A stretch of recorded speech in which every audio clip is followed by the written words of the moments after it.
vídeo será exibido um trecho do documentário The Biblical Plagues, de Gabriela Wingler e Sandra Papadopoulos. O documentário foi produzido pela Taglight Media, distribuído em 2009 nos canais fechados e exibido numa versão em espanhol na TV 2 em 2010.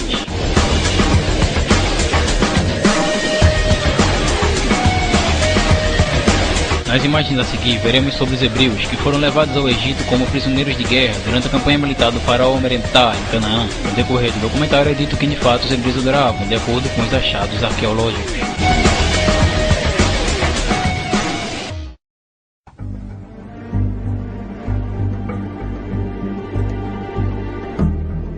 A finales del siglo XIII a.C., aparece por primera vez el nombre de Israel en la estela de la victoria del faraón Merentá, entre la lista de pueblos sometidos en la campaña de Canaán.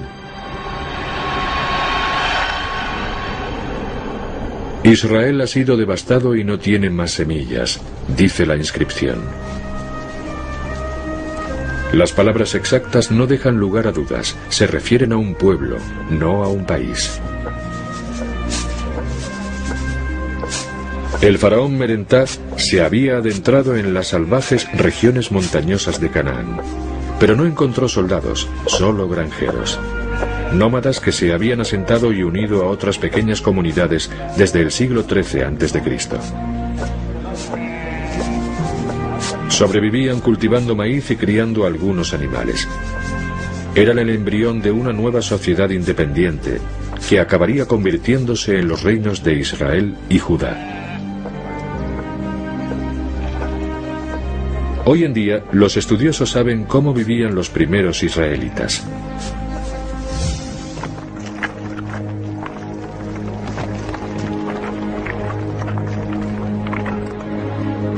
Esta es la típica casa de 4 habitaciones, el estándar arquitectónico a principios de la Edad del Hierro en las montañas de Canaán. A ambos lados de la vivienda había 2 estancias que hacían las veces de almacenes o establos para animales. Los arqueólogos han encontrado restos de viviendas de 4 habitaciones similares a esta por toda la región montañosa, lo que demuestra la propagación de una nueva forma de vida social. La arquitectura de estas casas nos ayuda en la búsqueda de pruebas de la presencia de los primeros israelitas en Egipto. Y nos conduce a la zona de los templos de Medinet Abu, en Luxor.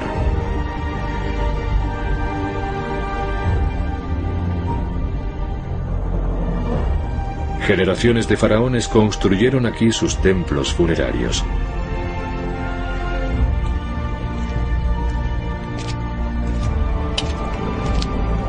En la década de 1930, los arqueólogos que excavaban los templos de Ramsés III encontraron rastros del pueblo que los había construido. Prisioneros de guerra llevados a Egipto como esclavos.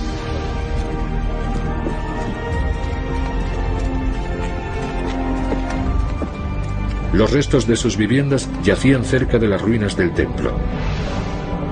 Ni su planta ni el original estilo de construcción eran egipcios.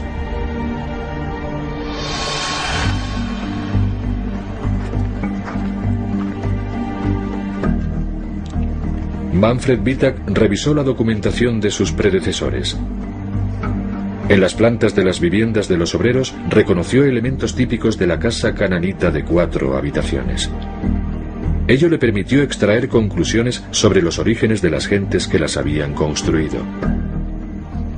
Ramsés III había lanzado una campaña militar en el desierto de Seir. Creemos que los prisioneros de guerra fueron enviados a trabajar en la construcción de diferentes templos por todo el imperio. En este caso, su trabajo era demoler los templos de Aya y Jarenjá para construir uno nuevo dedicado a Ramsés IV. Eso habría ocurrido en el siglo XII a.C.,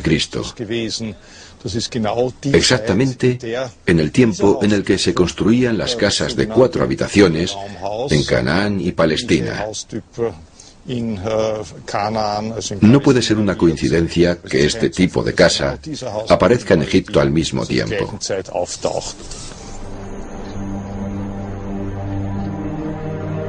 El descubrimiento de estas casas en Medinet Abu es una indicación de que estos pueblos de Canaán estaban en Egipto como esclavos. Entre la lista de los pueblos derrotados que se puede leer en los muros del templo hay una discreta inscripción que se refiere al pueblo de la Biblia. Grabado en piedra aparece el nombre de Yahu, que más adelante se convertiría en Yahvé, el Dios del Antiguo Testamento. Los pueblos que adoraban a Yahvé eran nómadas. Se llamaban a sí mismos los beduinos Sasu de Yahu. En las representaciones de su captura por las tropas del faraón Meremtah en el templo de Karnak encontramos imágenes de los Sasu, el pueblo que posteriormente se uniría a la creciente comunidad de Israel. Hoy podemos decir que el nombre de Yahu designa a este grupo nómada, así como a la región en la que pudieron asentarse, y también al dios que adoraban.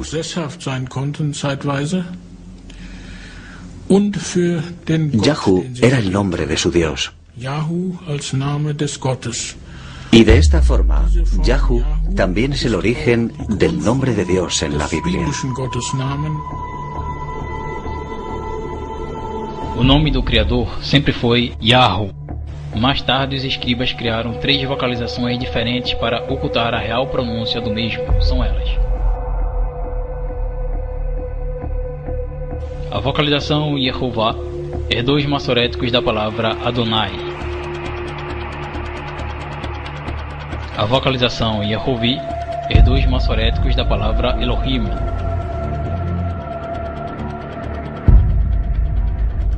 A vocalização Yahvé herdou os massoréticos da expressão Hashem.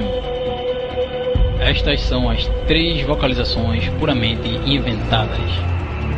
As falsas vocalizações Yehová e Yehovi, ao serem lidas no texto hebraico pelos adeptos do judaísmo, são pronunciadas respectivamente como Adonai e Elohim, fazendo com que o nome do Criador não seja pronunciado e a camuflagem dos atributos mantenha o texto adulterado.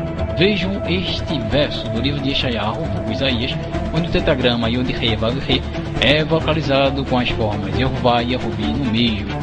Vejam só que absurdo. Criaram 2 nomes, uma hora Yehová e na outra Yehovi. Quando o tetragrama é precedido pela palavra Adonai, então os escribas o vocalizam como Yehovi. Já quando o tetragrama não é precedido pela palavra Adonai, os escribas o vocalizam como Yehová. Portanto, os próprios textos hebraicos comprovam as adulterações dos escribas, os quais puseram vocalizações tendenciosas para ocultar a real pronúncia do nome do Criador.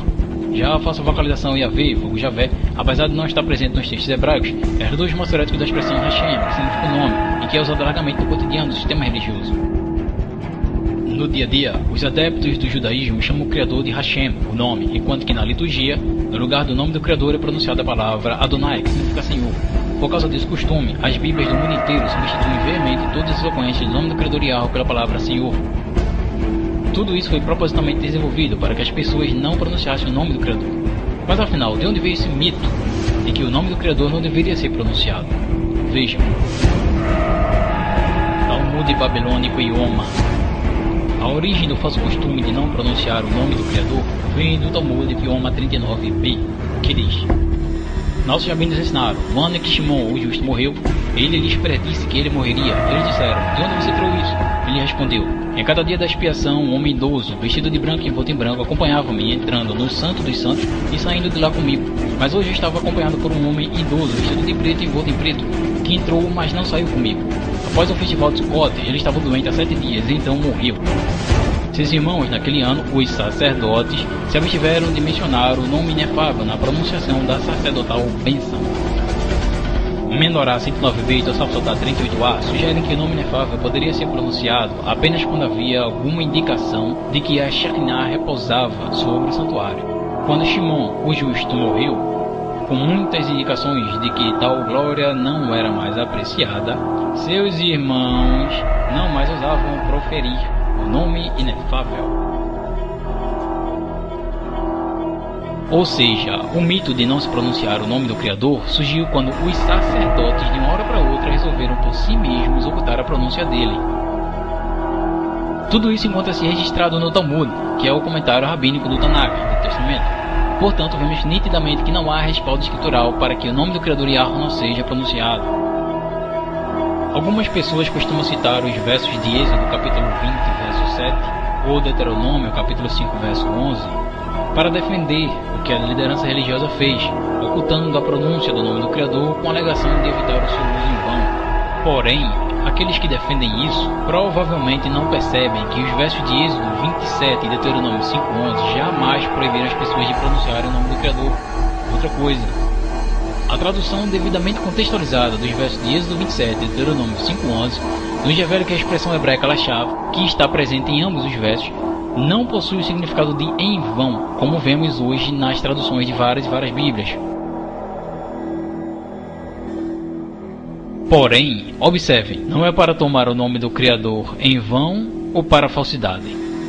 Lá no livro de Êxodo, capítulo 20, verso 7, encontramos duas ocorrências da expressão lashav sendo traduzida como em vão na Bíblia João Ferreira de Almeida.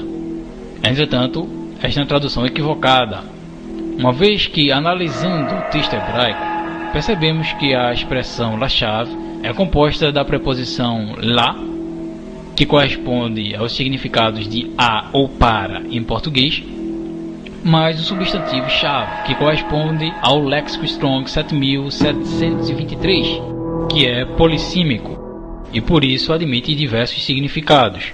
Entretanto, um deles é justamente o de falsidade.